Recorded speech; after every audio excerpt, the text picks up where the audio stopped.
Hello mga manay! Good morning sa inyong lahat. Kamusta kayo dyan? Sana ay nasa mabuti kayong kalagayan. Kung ako naman yung tatanungin, okay naman ako. So bago natin sisimulan ng araw na ito, sa mga bago pa pala sa aking YouTube channel, please subscribe my YouTube channel and click the notification bell para updated din kayo sa aking next video. So andito na pala ako ngayon sa Bayugan City mga manay. Umuwi na ako. So dito, kung nakikita nyo yung background natin ay dito pa din sa boarding house. Kasi yung bahay natin na pinagawa ay hindi pa siya tapos mga manay. At alam niyo naman sa previous vlog ko, sinabi ko na may mga problema na dumating. So sasabihin ko sa inyo mamaya. Pero ngayon ay ipapakita ko muna sa inyo yung pinagawa naming bahay, yung progress, kung ano na yung mga natapos at mga hindi pa natapos. Kasi mga paray, di ba sabi ko sa inyo, malaki yung bahay. Medyo malaki-laki yung bahay na napagawa namin. Hindi namin expect na ganito kalaki yung bahay na napagawa namin. Pero mas malaki yung doon sa Unsayawon. Kasi yung sister ko pala nagpagawa noon mga manay. Hindi ako, yun, nirenovate ng sister ko. Pinalawak mga manay. At ayun mga manay, nag-vlog ako ngayong umaga. Kaya nga kakagising ko lang, naghimuta ko ba. So, yan mga manay, ang morning talaga ako nagva-vlog kasi kapag udto mga na kasi madaming mga music, tapos paghapon na naman ay mag-edit ako ng video. So kahapon mga manay umuwi ako sa amin pero hindi ako nagdala ng camera ko, yung GoPro. Baka nagtaka yung iba bakit cellphone yung ginamit ko sa pag-vlog kasi hindi ko nadala kasi rush yung pag-uwi ko sa amin. Dinalian ba. So yan, andito ako ngayon sa sa bahay namin na pinagawa. So ayan mga manay, kung nakikita nyo, ayan, kuan pa siya, pa dingding dere kasi plano namin ay cladding yung ipaano namin idingding. So yan, kaya hindi ako nagdala ng camera kasi dinalian mga manay. Tapos yung kaya nga umuwi ako kasi pinauwi ako ng aking sister kasi sabi niya uwi daw ako doon kasi minsan lang kami nakikita kasi nga busy sa life, busy sa trabaho yung sister ko. Paminsan-minsan lang kami umuwi sa probinsya doon sa parents ko, doon sa bahay sa province. Doon yung vlog ko na natapos na bahay kasi pinatapos nga yun ni ate, ni-renovate ba. So yun, vlog ko na natapos na talaga siya. So, yun. So, thankful ako mga manay sa mga blessings na dumating sa pamilya ko, lalo na sa mga kapatid ko. Kasi hindi sila naghirap sa buhay. Mahala na mga manay, ako yung maghirap. Basta yung mga kapatid ko ay safety. Yun. Parang selfless ba yun? Selfless love ako kasi gusto kong makikita na masaya sila. Ayaw kong makikita na naghihirap sila sa buhay. So, yun mga manay. Ito na yung update ng ating bahay. Pasensya na ko yung mga manay kasi yung mata ko mga manay medyo may diferensya kasi siya. Medyo may parang may katarak ganun.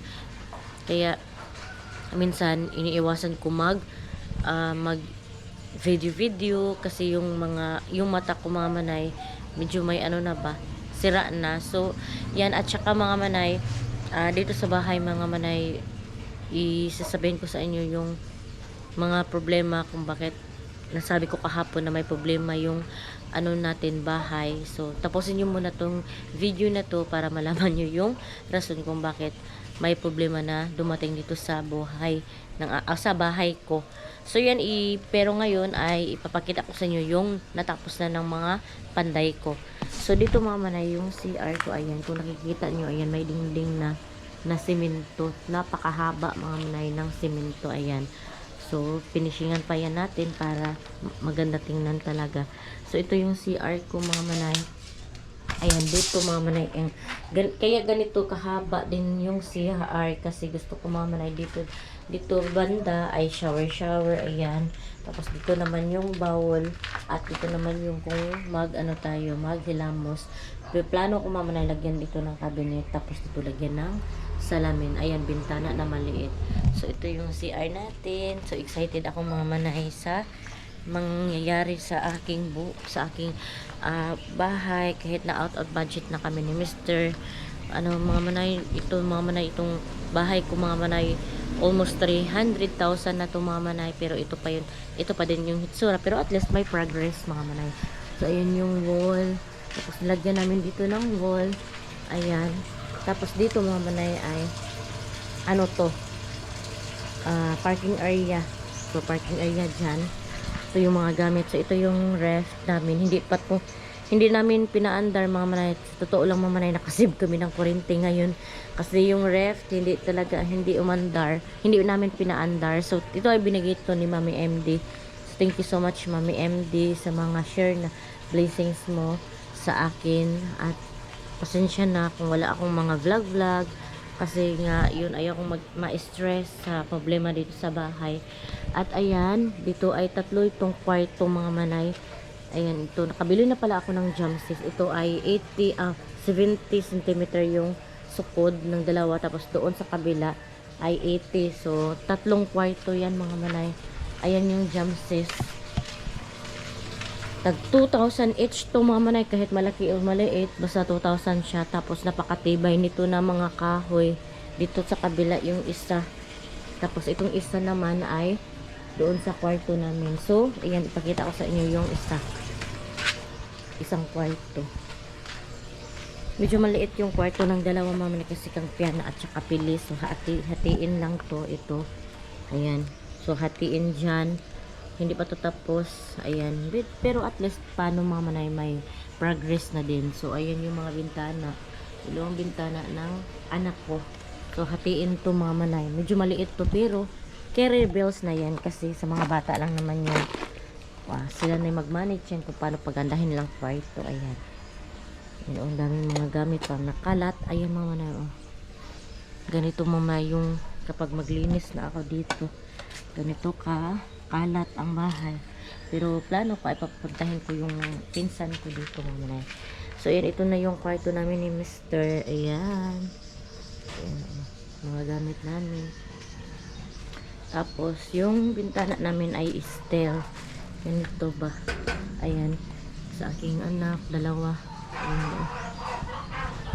At saka, ipakita ko sa inyo yung ano mga manay. Yung cladding ba? Kung anong kulay ng cladding na napili namin ni Mr. So dito mamanay, ayan, 'di ba nakita niyo diyan? 'Di ba yung ano namin ceiling ay diyan. So pinatungan niya ng semento para hahaba, ayan. Dinugtungan ba? Yan, dinugtungan. So dugtungan na naman diyan ng semento para maganda siya tingnan. Tapos dito dito na kabila ay bintana dito mga manay, dito sa gitna. Tapos dito naman sa mga kilid ay cladding na. So hindi pa yan tapos. Marami-rami pang tapusin talaga. So ayan, itong ano naman mga manay. Plano namin ni Mr. ay hindi lang namin to gibain tong tiles na to mga manay. Dito kasi yung CR namin dati. So hindi bakbakin namin yan. Tapos dugtungan namin ng ganito na tiles. Tapos dito naman dugtungan ulit ng panibagong tiles dito sa kabila. So ito na yung update natin. At saka dito pala mga manay ay may sliding window, sliding door dito mga manay. Ito kasi yung gusto ko. Pero ito mga manay, tanggalin to siya para ipantay lang siya sa sahig para sliding door. So mali kasi itong paggawa nila ito. Sayang yung hollow block mga manay lagay nila dyan. Kasi dapat wala dito, walang cement hollow block. So kunin na naman yan, sayang yung kasi nagmahal kasi lahat ng mga materials mga manay. Alam nyo mga manay, yung tawagin, buhangin 3,000 dati naging 4,000. Super laki talaga ng pinagkaiba. Tapos yung hollow block naman ay 13 pesos, dati 12 pesos, ngayon ay 15 pesos. So super sayang mga manay. Ayan 1, 2, 3, 4, 5. 5 hollow block din yung nasayang. Diba? Tapos dito mga manay ay lagyan ko din to ng hagdanan dito. Ayan. Hagdanan. Kasi yung namin ba, kusina, nasa taas kasi. Ayan Kasi dati mga manay, medyo mataas kasi itong kusina namin. Kaya pinataas na lang namin. Hindi na namin planing kasi malaki ng process kapag ito plain na naman. Tapos dito lagyan ng hagdanan. Tapos dito ng mga manay ay para siyang minibar ba ganon. Dito lagyan namin dito na minibar yan. Dito sa tunga. So yan, pakita ko sa inyo yung anong mga manay, yung cladding. Andun kasi sa labas.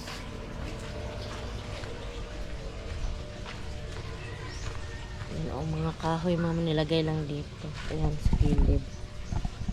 So yun, labas tayo. Yan, ang daming mga dahon. Hindi na kasi ako nakapagwalis mga buhat na madaming mga ginagawa sa sa aming pinagawang bahay. So ayan yung hollow block ko, nakuha na nila. Oh, daming basag talaga mga manay, sayang. Oh, diba sayang mga manay, super mahal pa naman ito. At ayan pa yung mga ibang hollow block. Ayan. At ito pa din, at ito yung cladding mga manay, worth of 25,000 to lahat. Ayan, madami na to. Makapal pala siya, at saka sabi ng panday ko ay mabigat daw yan. Maganda din yung forma. Ayan, ay off-white siya pa, off-white. Okay na siya. May mahaba at may mata. Ay, off-white yung iba ba, tapos yung iba ay puti. Baka off-white talaga to, kasi sabi ko mamanay off-white. Yan yung buhangin ng may buti na lang madami pa siya. Hala, madami pa talaga siya. So pwede pa yan anuhin mga manay, gawing ipang finishing ba, kasi malaki-laki din yung finishing. Mas maganda talaga mga manay na simento lahat yung bahay ba, pero out of budget so cladding na lang. Maganda kasi mga manay kapag simento, kasi malamig yung bahay. Kung cladding kasi mga manay ay mainit daw, pero okay lang naman, mura lang kasi. Kapag simento din mga manay ay mamahalan ka din. Kaya yun, yung ibang kilid namin ay cladding na lang. So yun mga manay, sasabihin ko pala sa inyo kung ano yung problema dito sa bahay, lalo na sa mga manay kinatatayuan namin dito sa bahay. Ang problema talaga ay yung kasi may nagsumbong may nag-report sa amin na yung bahay daw namin ay walang building permit. Alam niyo mga manay, ang laki ng penalty. Kaya kami ni Mr. naghanap kami ng pera para makapag-process kami sa engineer, at saka yung penalty sa office na yun. Super talaga mga manay, super hirap maghanap ng pera ngayon, lalo na crisis. At saka pa talaga, may nagsabi pa na magira na daw, tapos ngayon pa nagpakagawa pa kami ng bahay. Pero ako mamanay, think positive pa din ako mamanay na walang mangyayaring mga gira-gira na ganun. Pero sa totoo lang mamanay, may nag-report kasi sa amin na wala kaming building permit. So ayan, pumunta dito yung building office, tapos yung mga engineer pumunta dito, sinurvey yung bahay namin. Sabi pa malaki daw yung bahay namin, malaki daw yung penalty. So yun, bagsak na bagsak talaga ako mamanay. Instead na dito na sa bahay namin ang punta ng pera, materials na sana yung pang penalty na bayad namin, pero mamanay, binayad namin sa penalty. So ngayon mga manay, naghahanap kami ng ni Saldi para pera mga manay, para matapos talaga tong bahay. So sayang din yung pera. Tsaka siguro kami mga manay, mag-loan na lang kami ni Mr. So kung mag-loan kami mga manay, deduct na naman sa sahod niya. So kailangan talagang maghanap din ako ng pagkakataan para makapag-sustain din ng pangailangan dito sa aming bahay. So tiis-tiis na lang kami, kasi may 1 year naman matatapos yung loan. So sa isang taon ay mag-antos jud mga manay. So yan mga manay, so thankful pa din ako sa mga pagsubok, kasi yung nag-report mga manay, kayo suyaon mga manay ba, pero okay na din naman mga manay. Kasalanan ko din kasi hindi ako kumuha ng building permit. Yung ibang bahay kasi mga manay walang building permit kasi nga walang nag-report. Kasi dito sa amin mga manay, super strict na, kasi kailangan talaga ng building permit ang bahay. Lalo na kapag malaki yung bahay, kailangan kumuha ka ng building permit.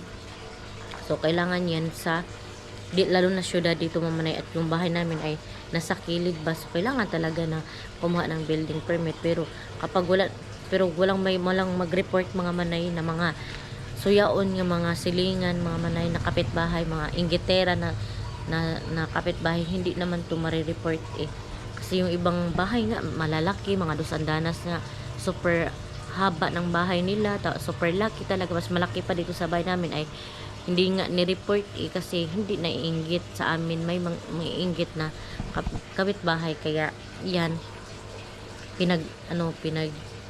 pinagkaisahan ng magkapatid kasi yan sila, ay isang pamilya mga manay, ni-report doon sa taas na yung bahay namin wala dang permit. Yun, nagka-dubli-dubli talaga yung permit, mga super laki yung, tapos kailangan ka pa ng engineer na mag-measure dito sa bahay namin para makita yung plano ba. Yan mga manay, ang pag magkukuha ka ng building permit, mayroon ka talagang dapat na engineer na kukunin. So yun ang ating problema mga, super laki ng bayad ko sa engineer mga manay, 25,000. So yun, dito na sana to sa bahay na materials, pero hindi ko na hapak dito kasi nga doon sa kuan sa tawag niya engineer, tapos meron pang mga face mga manay doon sa health, sanitation, ganun, madami pa mga manay na mga papel, super kapal talaga. Hindi ko na ipakita na ina-vlog sa inyo nung pumunta ako doon sa munisipyo kasi ayoko ma-stress, ayoko magsabi sa inyo na sa mga problema ko. Gusto ko lang kasi happy lang yung maipakita ko sa video ko, kaya yun, hindi ako nag-vlog na nagka-problema dito sa bahay, kaya yun, 10 days ako hindi nag-vlog kasi gusto kong i-silent ko na lang yung problema, yung mga hinanakit ko dito sa bahay na to. Ayun, tingnan nyo muna yung bahay ko, nagkagubot o diba, doon wala pa yun, tapos pero sige lang, dahan-dahan lang to, matatapos din tong bahay na to sa awa ng Panginoong Diyos, kasi wala naman tayong inaapak ng ibang tao. Yun, kaya hindi talaga ako nag-vlog kasi nga yun, ayaw kong ma-stress, ayaw kong may mag-alala, kasi pag mag-vlog din ako ng mga bad, meron din mga taong natutuwa kasi yan, kasi ganun, mga inggitera mga manay, may matutuwa dahil nabagsak kayo. Kaya hindi ako nagsabi ng mga hinanakit ko sa buhay, kasi may mga tao din na nasasayahan kapag ikaw ay babagsak, diba? So gusto ko lang talaga happy, pero alam ko mga manay na manalagpasan namin ni Mr. itong problema na to. So dito mga manay na area ay kusina pala dito. Iglagay dito tayo ng bangira, ayan, dito i-ano ko to, i-round, i-ganon, tapos ganon. So yan ang ating plano. So yan, mag-loan na lang kami ni Mr. mga manay para fully mapatapos talaga tong bahay na to. Kahit may makaltas na naman yan sa sahod ni Mr. So, pero laban pa din tayo. So, ang gagawin ko din ay mag-vlog para kahit paano makatulong tayo kay Mr. Diba mga manay?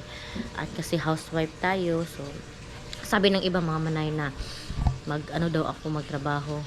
Kung magtrabaho ako mga manay, kukuha na naman ng katulong. Tapos yung sahod ko mga manay, ibibigay ko lang sa katulong. So ganun lang din naman, kasi yung sahod ng katulong dito sa amin napakamahal mga manay, 8,000.